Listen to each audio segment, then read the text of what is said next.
Le Paraguay est l'un des 9 pays formant la division d'Amérique du Sud. Ici, l'Église adventiste du 7e jour s'investit dans une grande diversité de travaux missionnaires, que ce soit dans des zones très éloignées parmi les tribus Guarani ou dans la grande cité telle que la capitale Asunción. Au Paraguay, comme partout dans le monde, l'œuvre missionnaire parmi les citadins prend de l'ampleur car les gens continuent à émigrer vers les villes. Le pasteur Carlos Parra est missionnaire au Paraguay. Il y travaille en vainqueur au sein des villes. Son arme secrète a entraîné des résultats sans précédent et fait de l'impossible une réalité. Il y a 5 ans, nous sommes arrivés au Paraguay pour un séjour missionnaire de 5 ans. Précédemment, j'avais travaillé dans des prisons. Aussi, ai-je demandé aux dirigeants locaux s'il y avait des possibilités équivalentes. Ils m'ont parlé d'une vaste prison voisine où ils travaillaient déjà. Je suis immédiatement allé la visiter. J'ai été surpris de voir la taille de cette prison et surtout les 4000 prisonniers qui s'y entassaient, alors que sa capacité maximum est de 2500 personnes. C'est l'une des plus pauvres prisons d'Amérique du Sud et j'ai été choqué par les conditions dans lesquelles ces gens vivaient.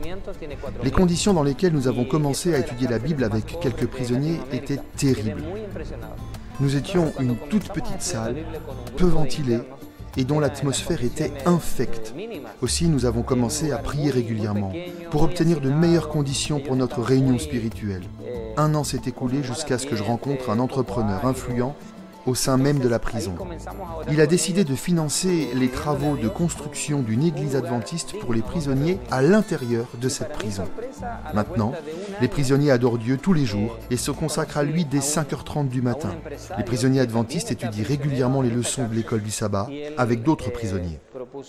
Ils chantent et le sabbat, ils participent ensemble au culte avec des visiteurs.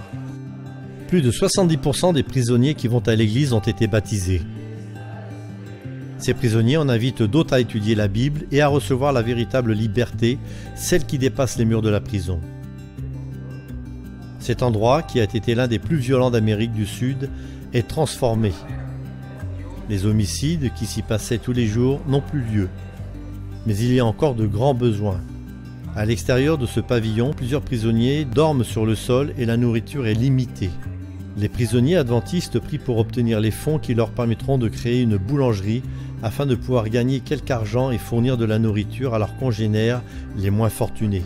Le pasteur Carlos encourage les membres adventistes avec les promesses de la Bible. Ses armes secrètes sont le travail acharné, la prière et la foi. Car il est écrit « Demandez et vous recevrez ».